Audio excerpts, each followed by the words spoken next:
So ಕೊನೆಗೂ 10 ತಿಂಗಳ ನಂತರ KPSC ಮೇನ್ಸ್ ರಿಸಲ್ಟ್ಸ್ ಅನೌನ್ಸ್ ಆಗಿದೆ. ಸೊ ಪ್ರತಿ ಸಲ ಒಂದು ರಿಸಲ್ಟ್ ಅಂತ ಅನೌನ್ಸ್ ಆದಾಗ ಏನಾಗುತ್ತೆ, ಕೆಲವರಿಗೆ ಇದೇ ರಿಸಲ್ಟ್ ತುಂಬಾ ಖುಷಿ ಕೊಡುತ್ತೆ, ಹಾಗೆ ತುಂಬ ಜನಕ್ಕೆ ಇದೇ ರಿಸಲ್ಟ್ ದುಃಖನೂ ಕೊಡುತ್ತೆ. ಸೊ ಯಾರ್ಯಾರು ಈ ಎಕ್ಸಾಮ್ ಕ್ಲಿಯರ್ ಆಗಲಿಲ್ಲ, ಸೊ ನೀವು ಯಾರೂ ಹತಾಶರಾಗಬೇಡಿ. ಯಾಕಂದರೆ ಒಂದು ಒಳ್ಳೆ ನ್ಯೂಸ್ ಇದೆ. KPSC ನೋಟಿಫಿಕೇಷನ್ ಸದ್ಯದಲ್ಲೇ ಅಂದರೆ ಮೇ ಜೂನ್ ತಿಂಗಳಷ್ಟರಲ್ಲಿ ಬರ್ತಾ ಇದೆ. 400ಕ್ಕೂ ಹೆಚ್ಚು ಪೋಸ್ಟ್ಗಳು ಕೂಡ ಅನೌನ್ಸ್ ಆಗ್ತಾ ಇದೆ. So that is a positive news. So ನಿಮಗೆ ಯಾವುದೇ ಥರ ಒಂದು ಗೈಡೆನ್ಸ್ ಆಗಲಿ, ಮಾರ್ಗದರ್ಶನ ಆಗಲಿ, anything that is related to KPSC preparation, ನೀವು ಬಂದು IS ಭವ ವಿಸಿಟ್ ಮಾಡ್ಬೋದು. ಕ್ಲಾಸ್ ಇದೇ ಒಂದು ನಿಟ್ಟಿನಲ್ಲಿ ಒಂದು ಕ್ಲಾಸ್ ರೂಮ್ ಪ್ರೋಗ್ರಾಮ್ ಕೂಡ ನಾವು ಲಾಂಚ್ ಮಾಡ್ತಾ ಇದ್ದೀವಿ. ಮೆಂಟರ್ಶಿಪ್ ಪ್ರೋಗ್ರಾಮ್ ಹಾಗೂ ಟೆಸ್ಟ್ ಸೀರೀಸ್ ಕೂಡ. You can make the best use of this initiatives. Finally for those students who have cleared, big congratulations ಎಲ್ಲರಿಗೂ. ಈ ಒಂದು ರಿಸಲ್ಟ್ ಮೂಲ ಕಾರಣ ಅದು ನೀವೇನೆ. ಯಾಕಂದರೆ ನಿಮ್ಮ ಒಂದು ಪರಿಶ್ರಮ, ನಿಮ್ಮ ಒಂದು sacrifice, persistence, patience, especially KPSC exam ಎಲ್ಲರಿಗೂ ಗೊತ್ತು ಎಷ್ಟು ದಿನಗಳು ತೊಗೊಳುತ್ತೆ, ವರ್ಷಗಳ ಗಟ್ಟಲೆನೇ ತೊಗೊಳುತ್ತೆ. ನಾನು ಕೂಡ ಅದೇ ಒಂದು ಎಕ್ಸ್ಪೀರಿಯನ್ಸ್ ಕೂಡ ಮಾಡಿದ್ದೀನಿ 2011ಅಲ್ಲಿ. So after a long wait ಈ ಒಂದು ಪಾಸಿಟಿವ್ ನೋಟ್ ಅನ್ನೋದು ಒಂದು ಲೈಫಲ್ಲಿ ಬಂದಿದೆ. ಬಟ್ ದಿಸ್ ಇಸ್ ಇನ್ನೂ ಒಂದು ಈ ನಿಮ್ಮ ಫೈನಲ್ ಸಕ್ಸಸ್ ಕಾಣೋಕ್ಕೂ ಮುಂಚೆ ಇದೊಂದು ಫೈನಲ್ ಸ್ಟೇಜ್ ಅಂತ ಒಂದಿದೆ, that is interview preparation phase. So ಈ ಒಂದು ಹಂತದಲ್ಲಿ ಎಷ್ಟು ಚೆನ್ನಾಗಿ ನೀವು ಪ್ರಿಪೇರ್ ಆಗ್ತೀರಾ ಅಷ್ಟು ಹೆಲ್ಪ್ ಆಗುತ್ತೆ ನಿಮಗೆ ಫೈನಲ್ ರಿಸಲ್ಟಲ್ಲಿ. ಸೊ ನಿಮ್ಗೆ ಆಗಲೂ ಒಂದು ಡೌಟ್ ಬರ್ಬೋದು, ಬರೀ 25 ಮಾರ್ಕ್ಸ್ ಅಲ್ವಾ ಇಂಟರ್ವ್ಯೂ ಅಂತ ಹೇಳಿ. ಬಟ್ ಏನಾಗುತ್ತೆ, ಫೈನಲ್ ರಿಸಲ್ಟಲ್ಲಿ ಏನಾಗುತ್ತೆ, 0.25 ಮಾರ್ಕ್ಸಲ್ಲಿ ಕೂಡ ಎಷ್ಟೊಂದು ಜನಕ್ಕೆ ಲಾಸ್ಟ್ ಟೈಮ್ ಕೂಡ ಸರ್ವಿಸ್ ಆಗಿದೆ, ಆಗಿಲ್ಲ. ಸೊ ಹಾಗಾಗಿ ನಿಮ್ಮ ಎಂಟೈರ್ ಪ್ರಿಪ್ರೇಷನ್ ಇದ್ರ ಮೇಲೆ ಇರಬೇಕಾಗತ್ತೆ. ಹಾಗೂ ಕೆಲವ್ರಿಗೆ ಏನು ಅನಿಸುತ್ತೆ, ಇಂಟರ್ವ್ಯೂ ಪ್ರಿಪ್ರೇಷನ್ ಬಿಟ್ಟು ಬೇರೆ ಬೇರೆ ಯೋಚನೆಗಳು ತಲೆಯಲ್ಲಿ ಇರುತ್ತೆ. ಅದು ನನಗೂ ಅರ್ಥ ಆಗುತ್ತೆ. ಬಟ್ ಒಂದು ಪ್ರೈಮ್ ಎಕ್ಸಾಂಪಲ್ ನಾನೇ, ನಂದೊಂದು ಪರಿಶ್ರಮದಿಂದ, ಆನೆಸ್ಟ್ ಎಫರ್ಟಿಂದ ಈ ಎಕ್ಸಾಮ್ ಕ್ಲಿಯರ್ ಆಗಿದೆ ನನ್ನ ವೆರಿ ಫಸ್ಟ್ ಅಟೆಂಪ್ಟಲ್ಲಿ. ಸೊ ಈ ಥರ ಆಗಿದ್ದೀನಿ ಅಂತ ಹೇಳಿದ್ರೆ ನೀವು ಕೂಡ ಎಲ್ಲರೂ ಆಗ್ಬೋದು. Just focusing on your hard work and dedication. ಈ ಒಂದು ನಿಟ್ಟಿನಲ್ಲಿ ನಾವು ಇಂಟರ್ವ್ಯೂ ಮೆಂಟರ್ಶಿಪ್ ಪ್ರೋಗ್ರಾಮ್ ಅಂತ KPSCಲಿ ಕೂಡ ನಾವು ತರ್ತಾ ಇದ್ದೀವಿ. ಇದು ಸೇಮ್ ನಮ್ಮ UPSCಲಿ ಮಾದರಿಯಲ್ಲಿಯೇ KPSCಲಿ ಕೂಡ ಈ ಒಂದು ಕಾಂಪ್ರಿಹೆನ್ಸಿವ್ ಇನಿಷಿಯೇಟಿವ್ ಲಾಂಚ್ ಮಾಡ್ತಾ ಇದ್ದೀವಿ. ನನ್ನ ಬಗ್ಗೆ UPSC ಪ್ರಿಪ್ರೇಷನಲ್ಲಿ 1-to-1 ಮಾರ್ಕ್ಸ್ ತುಂಬ ಚೆನ್ನಾಗಿ ತಿಳ್ಕೊಂಡಿರ್ತೀರ.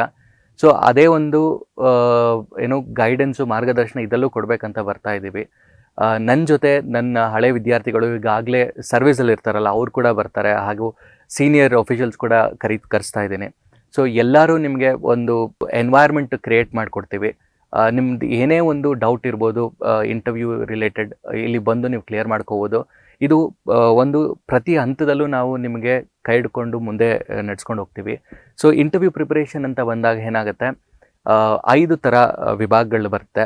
ಫಸ್ಟ್ ಬಂದು ಕರೆಂಟ್ ಅಫೇರ್ಸ್ ಅಂತ ಅಂದಾಗ ಇಲ್ಲಿ ಸ್ಟೇಟ್ ನ್ಯೂಸ್ ಇರುತ್ತೆ, ನ್ಯಾಷನಲ್ ನ್ಯೂಸ್ ಇರುತ್ತೆ, ಹಾಗೂ ಇಂಟರ್ನ್ಯಾಷನಲ್ ನ್ಯೂಸ್ ಇರುತ್ತೆ.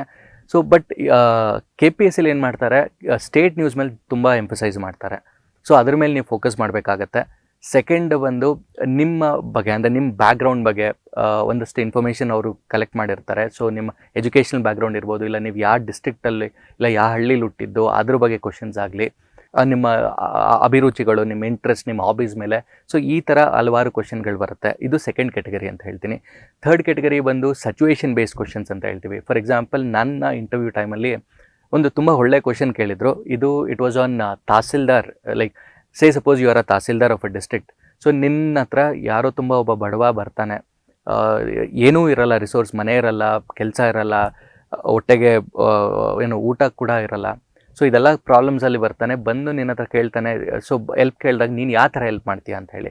ಸೊ ನಾನು that was my very first attempt. So ಇದ್ರಲ್ಲಿ ನಾನು ಏನು ಹೇಳಿದೆ, ನನ್ನ ಹತ್ರ ಏನಿದೆ ಸರ್, ಅದರಲ್ಲಿ ಎಷ್ಟಾಗುತ್ತೆ ಅಷ್ಟು ನನ್ನ ಕೈಲಿ ದುಡ್ಡಿನ ಸಹಾಯ ಮಾಡ್ತೀನಿ ಅಂತ ಹೇಳಿದೆ. ಸೊ ಅವಾಗೆಲ್ಲ ನಕ್ಬಿಟ್ಟು ಇನ್ನೇನು ಮಾಡ್ಬೋದು ನೀನು, ಆಯಿತು ಒಂದಿನ ಏನೋ ಕೊಡ್ತೀಯಾ ನಿನ್ನ ದುಡ್ಡು, 2 ದಿನ ಕೊಡ್ತೀಯಾ, ಬಟ್ ಹೀಗೆ ಒಂದು ವಾರ ಎಲ್ಲ ಬಂದಾಗ ಆವಾಗ ಹೇಗೆ ಹೆಲ್ಪ್ ಮಾಡ್ತೀಯ ಅಂದಾಗ ಆವಾಗ ನಂಗೆ ಉಳೀತು, ಇಟ್ ವಾಸ್ ಗೌರ್ಮೆಂಟ್ ಸ್ಕೀಮ್ಸ್ನ ನಾವು ಹೇಗೆ ಯೂಸ್ ಮಾಡಿ ನಾವು ಹೆಲ್ಪ್ ಮಾಡ್ಬೋದು ಅಂತ ಹೇಳಿ. ಸೊ ನರೇಗಾ ಸ್ಕೀಮ್ ಬಗ್ಗೆ ಹೇಳಿದೆ ಅವಾಗ.